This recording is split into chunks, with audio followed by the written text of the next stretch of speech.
What's up, people? My name is Shaggy, the opinionated hippie. I started this channel during COVID to discuss the music of Frank Zappa. I've done pretty much all of that. So, since I have expanded the concept of Frank's music to include his concept, a liberal interpretation of his concept of the big note. And the big note today leads us to Mr. Sting. Ladies and gentlemen, Mr. Sting. Mr. Sting is a very nice man, and he's in the police. And Mr. Sting, after the police had broken up in March 3rd, 1988, appeared with Frank in Chicago, appeared during the second set. This is during his big band 88 tour. They played Stolen Moments. Out of Stolen Moments, Frank started talking, introduced Mr. Sting to the crowd. Mr. Sting came out, did his little when this song came out, Jimmy Swaggart had this to say. I think it was Jimmy Swaggart. A spiel that he also gave during that tour that was happening, I think, concurrently with Frank. I think it was the Nothing Like the Sun tour. Was that his second album? But whatever the tour was, he was on in '88. So he did that, and then they played Murder by Numbers, essentially a 12-bar blues version of Murder by Numbers. You can hear a somewhat edited version of this performance on Broadway the Hard Way. The Stolen Moments, Murder by Numbers, is probably the highlight of that release, other than the Any Kind of Pain. That's a rough release. But the Murder by Numbers is really good, and it's worth hearing, I would say. Frank also conducts the band during some of it. You get some horn splashes when Sting's doing his Jimmy Swaggart said this about this song. So a fun performance. But today I'm going to review the albums of The Police. There's 5 of them. I have some pre-review thoughts about The Police. While their sort of personality differences are well documented, they did not quite get along. Sting did not quite like the music of the others as much as they liked their own music, among other things. I do think as a band and as musicians, I would describe them as good. We're going to go here with the D&D character trait, sort of that box of 9 that has become a meme of sorts of late. And I would say that this band is fundamentally a good band. They're fundamentally good musicians and good people, despite their sort of internal differences. But I think what makes them work when they're at their absolute peak as a band, and you can see this, I think, perfectly on their last album, is that they each represent a different facet of good. Copeland, the drummer, fantastic, arguably the best musician of the group, though they're all incredibly interesting. Andy Summers is incredible. Sting is underrated as a bass player. But Copeland, I think, is that neutral good. He's right in the middle. He keeps the balance between Andy Summers' more eccentric sort of ideas and Sting's really groove-oriented ideas, Sting's pop tendencies to Summers' more exploratory tendencies.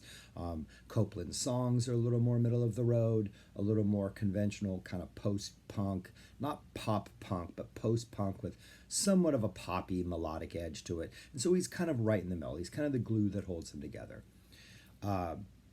Andy Summers, chaotic good. Definitely. Listen to his guitar lines. Listen to any single song and see how many different textures and ways he plays and the ways he flavors a song. Like on any given song, he's that sort of chaotic element. The songs he contributes to the band are kind of chaotic.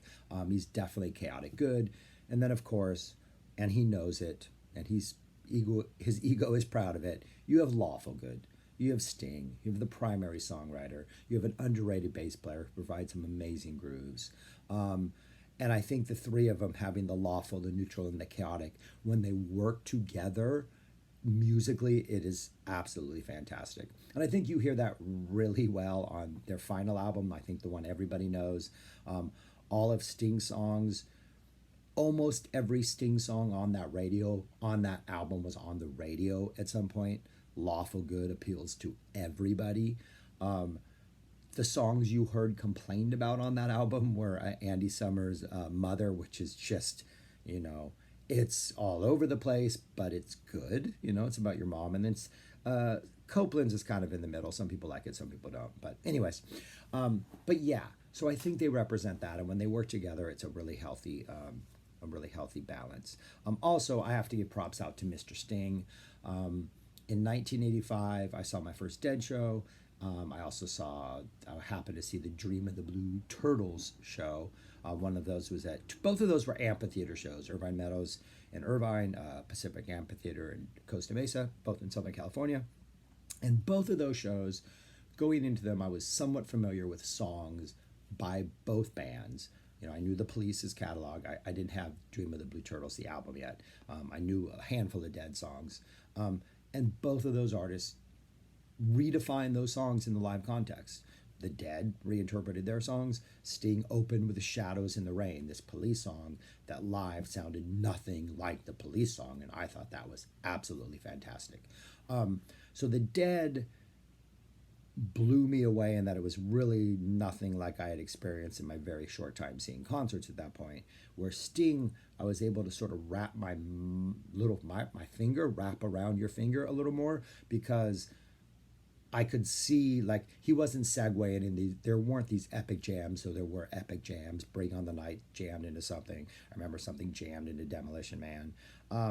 But I was able to understand the reinterpretation a little more because it was a little more contained, and so it just really, like, anytime I went to a concert after that, if the band literally just played the song and didn't do anything with it, I'd almost always been disappointed. So, anyways, I give Sting credit for that, whether that's a good or bad thing. But anyways, that's it. I'm rambling way too long about this. But yeah, I think all of these albums are good. The worst one is kind of forgettable. The top two are almost fantastic. They're all inconsistent. But yeah, I love this band. It's a really good band. So anyways, on to reviewing the 5 Police albums. Number 5.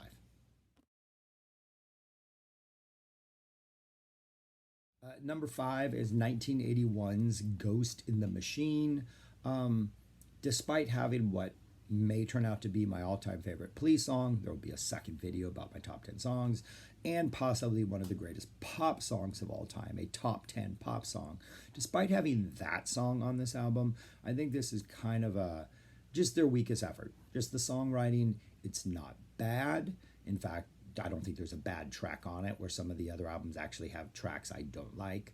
This one doesn't have a bad track, but I think there's sort of homogenous nature about a lot of it, where it just kind of all runs together, especially once you reach side 2. And so for that reason, it falls to number 5. It does have some pretty strong stuff. It opens up with Spirits in the Material World, which is a song that I always thought needed more. It's just like 3 minutes, but it almost feels like incomplete by the time it's done. It's a song that I think it's a good song, but I think it's one of their lesser hits. Every Little Thing She Does Is Magic. Every Little Thing this song does is magic. All-time great pop song. Just, I have nothing bad. There's nothing wrong with this song. Even Sting knows this is one of his best songs, if not his best, as he would quote this, on the next Police album, and then on his first solo album, and then, yeah, this would sort of inspire a series of self-referential lyrical quotes in the future. Then what else do we have?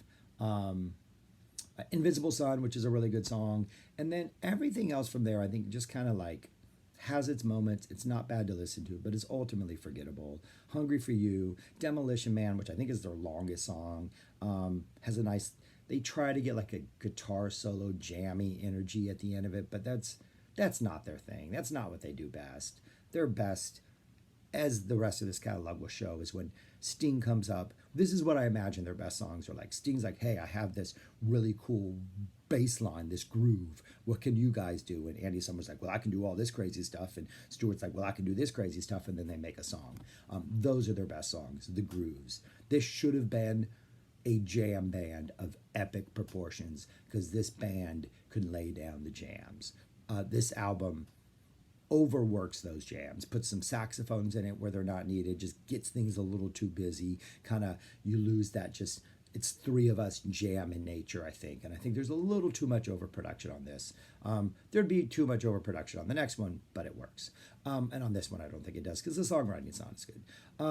That's side A. Side B, too much information, rehumanize yourself, a Copeland track that Sting rewrote the lyrics to, One World, Not Three, which was kind of a hit, another kind of a good song, but not one of their strongest. Omega Man, a Summers entry, and then the album ends with 2 kind of slower, darker numbers, Secret Journey and Darkness, which I don't think are that memorable, though they're not bad. So yeah, that's my number 5. It just doesn't grab me, other than Every Little Thing She Does Is Magic, which is absolutely magic. And this was the first album I had bought from theirs. I bought this because of Every Little Thing She Does Is Magic. And even though I ended up getting the rest of their albums, I listened to this far more than anything else, and it just never, ever, I don't know why, it just never, ever grabbed me like the other ones did. So yeah, that's it. Number 5, Ghost in the Machine.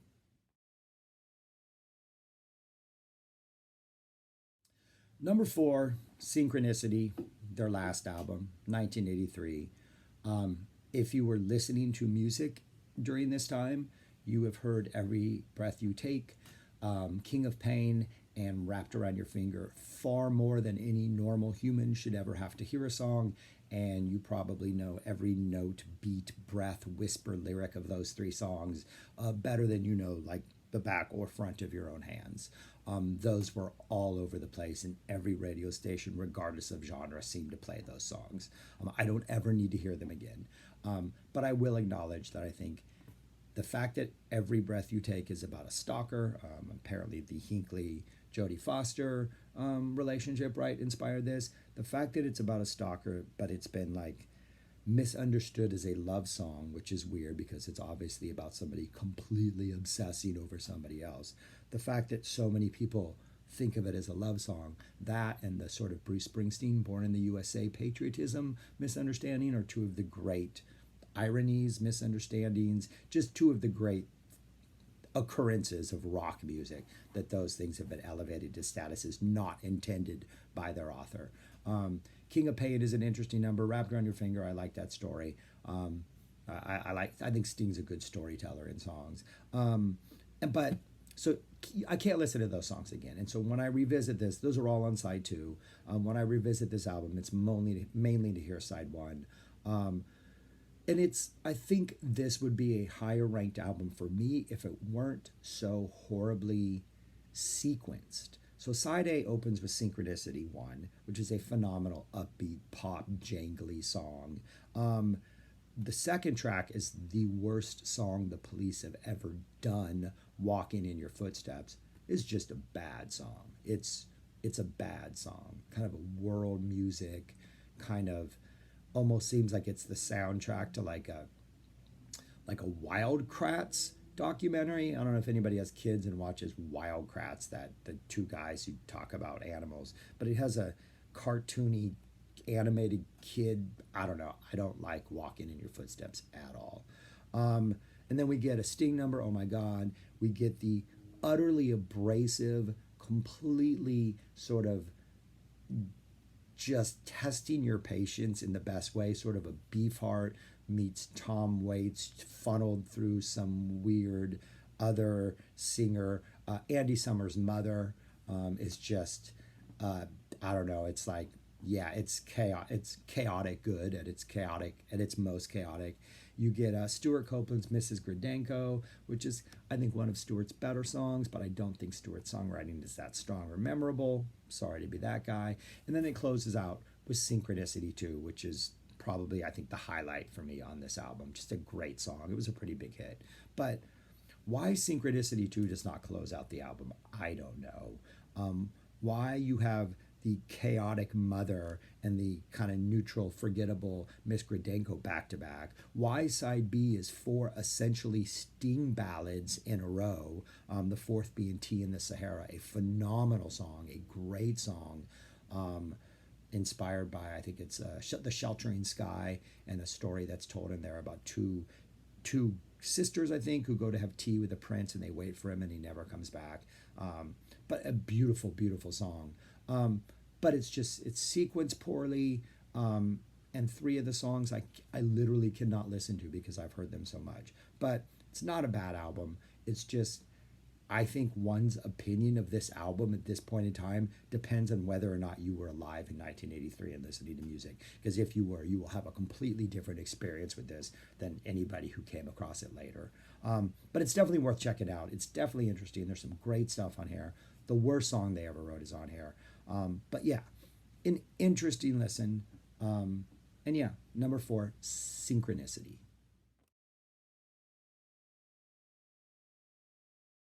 Number 3, Regatta de Blanc. white reggae. They embrace what I think they do well. As far as songwriting goes, this is their most balanced album. I think Copeland like writes or co-writes half the songs. I think Summers has one entry on here. He helps write. But that said, and here's another point. I think had Sting written all of the songs in their catalog, I think some of these albums would be better. I don't think Copeland was a very strong songwriter. I think he has some interesting pop ideas, but ultimately they're either annoyingly earwormish in a way I don't like, or there's something about the lyrics that I think are just, I don't know. He doesn't engage me the way Sting does. But some of their best songs are on here. And there's a couple really interesting just kind of jams on here. Again, it's most Police albums are inconsistent in that they're really trying so many different styles, but I think that's ultimately to their benefit. But it opens up with Message in a Bottle, which is just a classic song, classic guitar playing, drumming, everything about that song is perfect. Regatta de Blanc, which is just like a white reggae jam. It's All Right for You, Bring on the Night, an absolutely beautiful, slowly building Sting ballad that has like kind of changing rhythmic textures in it and stuff. Closes out with Death Wish. The second side has Walking on the Moon, another all-time Police classic. Just won the description of like that sort of falling in love elation and comparing that to Walking on the Moon, and just the sort of the sonic template that the band lays out is just utterly perfect. On Any Other Day, a Copeland song, which kind of annoys me. The Bed's Too Big Without You, just an amazing jam. This is one of those where I think Sting was like, I got this bass line, what can you guys do with it? Let's just jam on it. Yeah, I'll throw some lyrics on this. I think that's what the Police do incredibly well, and I wish they had done more of it. Just jammed. We get two Copeland songs in a row. Contact, which I think is pretty okay, probably the strongest on this album. Does Everyone Stare? And then it closes out with a Sting song, No Time This Time, which they originally going to put on their original album, the first album, but they ran out of space. And so it came on this one, and that's a pretty good song. But some really, really, really strong stuff on here. And then none of it is bad. Other than I don't like On Any Other Day. I just kind of annoys me. But yeah, just a really consistent, strong album. I would say the first two are on this list, be cautious with. This one I think you can comfortably listen to and have a good time. I think this is a pretty strong album. All right, number 3, Regatta de Blanc.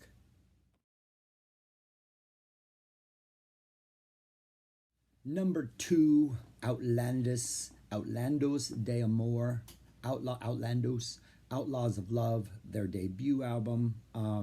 Just a great album. It's their most sort of distilled version of their sort of pop punk, not as reggae-y as it would be on the next album, but just that sort of interesting sort of milieu of those kind of styles in very succinct, direct forms, a little more punky than some of their later stuff, a little less reggae, but still just great melodies, great lyrics, great energy, phenomenal playing.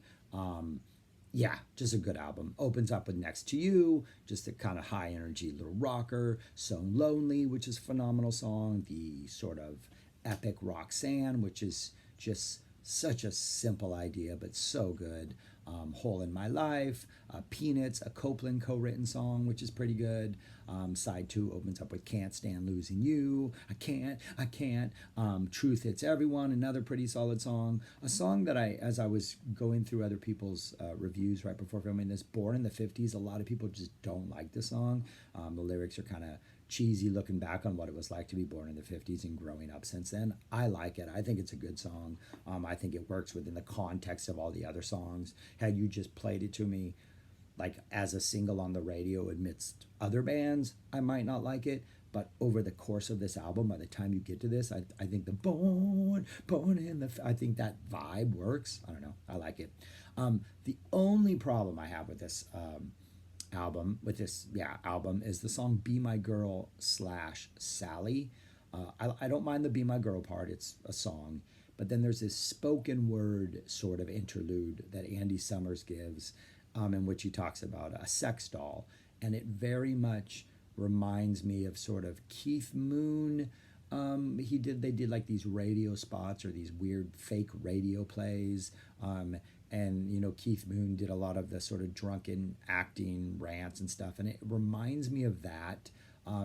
Like a poor version of Keith Moon, and I don't think the Keith Moon stuff is very interesting. So I check out on this. It's one of the two things in their catalog I think are bad: Walking in Your Footsteps and this. I just think are very poorly aged moments.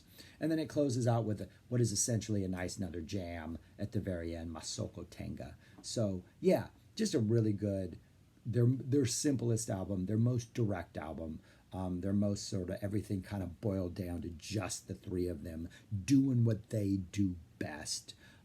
Obviously not because there's one more album on this list, but yeah, their debut, Outlandos de Amor.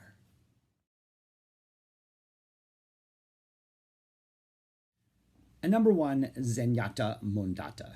Their third album, literally their peak, they peaked right there. It was all downhill after three for me. I looked at a bunch of people's lists right before doing this video. I generally will set mine in concrete or at least in Sharpie. And then I'll Google others just to kind of see where I'm falling. Nobody had this at the top. In fact, for a lot of people, this was their least favorite, which utterly confuses me, as I think it is by far their most consistent. Every Sting song is good. Copeland has two songs on here, which are both good. Summer Song is so good it won a Grammy. Not sure what that is worth, but a phenomenal instrumental that nobody else in the band apparently liked, but it is a really good song. It's just a great album. Don't Stand So Close to Me opens. Don't Stand So Close to Me. The lyrics, the guitar playing, the drumming, everything about this song is perfect. I always want to imagine that Sting showed up with this to some record exec or whatever, I don't know, A&M or whoever their record company was, and was like, hey man, this is the lead off track. This is the first song on side A. And they're like, Nabokov. You're making a Nabokov reference. We're referencing Russian authors. That's what we're doing here. He's like, oh yeah, don't worry about it. Don't worry about it. I'm not going to lose anybody because the first song on side B, the chorus is do do do da da da. I got both sides covered. We got you, dude. I'd like to imagine that conversation happened in some form. Driven to Tears follows, one of Sting's best songs. Political in the best way possible. Not too specific, but very resonates and can apply to a lot of situations. Just a phenomenal song. When the World is Running Down, You Make the Best of Still Around. Another absolutely great song. And that sequence of song, Don't Stand Driven, dropping into When the World with that incredible bass line. Oh my gosh, what an opening sequence. Canary in a Coal Mine kind of pops out as something that maybe should have been on the first album. It has that simpler, more upbeat, slightly poppier, simpler edge. And I think it's a little jarring when it does pop up on the album, even now when I know it's coming. But then when you get to side two, there's another song called Man in the Suitcase. And Man in a Suitcase kind of has a similar upbeat pop vibe to it. And when you get to Man in a Suitcase, that weird jarring energy that Canary in a Coal Mine creates is sort of resolved, and it balances it out, and it makes the album this more weird unified whole. So if you haven't heard this album and you listen to it and Canary in a Coal Mine jars you, ride it out because that jarring is later resolved. Voices Inside My Head, which is a nice kind of atmospheric jammy type number, and then Bombs Away, a Copeland number, closes out side A, and it's a pretty good Bombs Away and Bombs Away in Old Bombay. Lyrics might be a little more random, but they're meant to be political, and I think it's a pretty good catchy little number. Not as good as maybe Miss Gradenko, which I think might be his best, but one of his better contributions. And Contact, another good one. Side two opens up with do do do da da da. Despite being silly, that's the point. I think it works. Behind My Camel, an instrumental by Summers.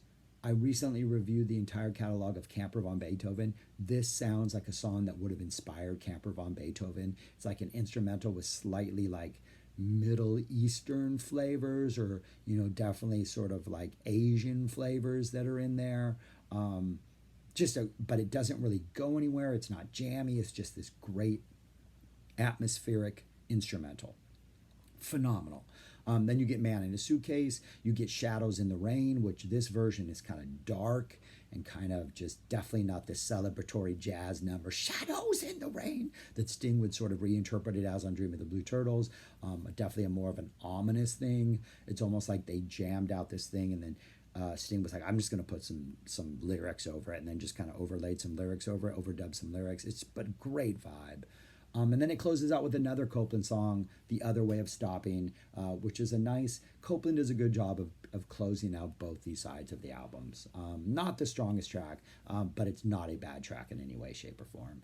But yeah, man, just a really solid album from start to finish. I do not understand why it is not universally praised as the best thing the Police have ever done, because it's the best thing the Police have ever done. But yeah, all right. So that's it for this album. Right. And that's my opinion of the Police's 5 albums. I'm going to follow up with a top 10 songs, I don't know, sometime. And then, yeah, and then that's it. But anyways, let me know your opinion of the Police. If you have an opinion of the Police, why I'm wrong, why I'm right, what I messed up on. You know how comments work, people. Hit them hard, whatever. Subscribe, like, you know what to do. And thanks for watching. All right. Peace, y'all. Bye.